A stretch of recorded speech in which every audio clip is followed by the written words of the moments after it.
Hello बच्चों, आज का वीडियो आप सभी के लिए थोड़ा सा उन बच्चों के लिए विशेषकर जो अभी भी उतना सीरियस नहीं हो पाए हैं पढ़ाई के लिए। तो बच्चों, आपको ये अब ज़्यादा सोचना पड़ेगा कि कैसे हम अपनी स्टडी को और अच्छा बनाएं, कैसे हम अपनी और कोशिशें करें कि जिससे कि हमारी जो लर्निंग प्रोसेस है वो और बेहतर हो जाए। तो इसके लिए हमको एक मैनेजमेंट करना ही पड़ेगा। अगर हम ये नहीं करते हैं तो फिर हमारी स्टडी जैसे चल रही थी उससे और भी स्लो हो जाएगी, क्योंकि कहीं ना कहीं हमारी स्टडी पर ही हमारी आगे की जो एग्जामिनेशन की प्रिपरेशन है वो डिपेंड करती है। तो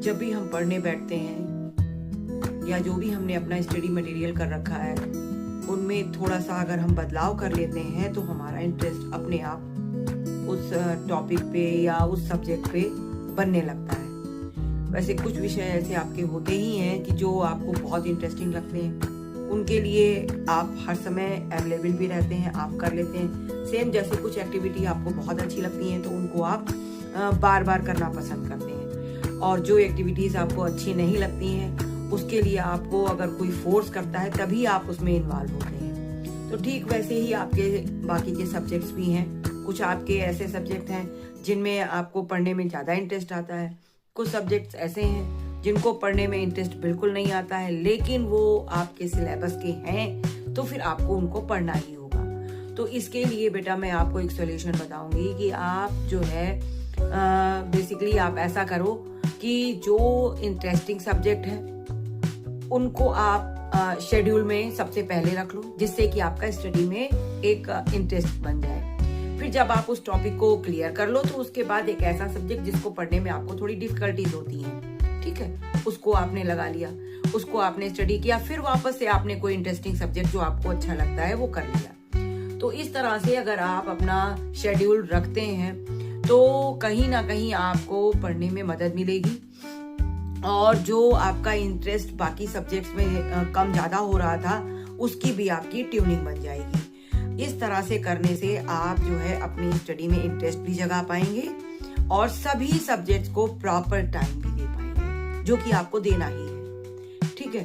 क्योंकि अब आपके पास उतना टाइम एग्जाम के प्रिपरेशन के लिए नहीं है कि आप जो है इंटरेस्टिंग को ही पढ़ते रहें और जो आपको इंटरेस्ट वाला नहीं है उसको बाद में आप कर लेंगे। तो बेटा वो बाद का समय तो कभी आता नहीं है, ठीक है। तो समय आपका रनिंग में चल रहा है, आपके एग्जाम्स तो वैसे ही रन चल रहे हैं, तो आप अपने प्री बोर्ड को प्री बोर्ड ना मानकर आप उसको बोर्ड एग्जाम ही माने और वैसी ही प्रिपरेशन करें जैसे कि आप बोर्ड एग्जाम में करते, तो आपको बहुत हेल्प रहेगी। आप अपने आप को वैसा ही मेंटेन कर लें कि अब आप बोर्ड एग्जाम ही दे रहे हैं, तो आपको आने वाले टाइम में किसी भी तरह की कोई भी प्रॉब्लम नहीं आएगी, ठीक है।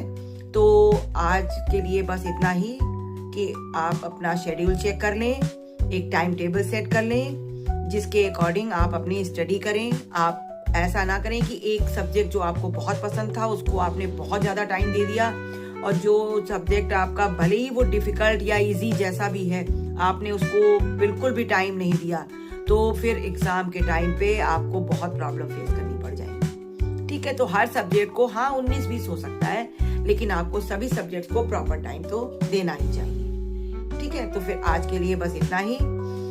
Thank you for watching my video. जिन्होंने अभी तक सब्सक्राइब नहीं किए हैं वो कर लेंगे, और लाइक कमेंट्स करिए। अगर आपको कोई भी क्वेरी है एग्जाम से रिलेटेड तो आप यहाँ पर कमेंट कर सकते हैं, मैं आपका आंसर कर दूंगी, ठीक है। Okay, best of luck. Thank you for watching my video.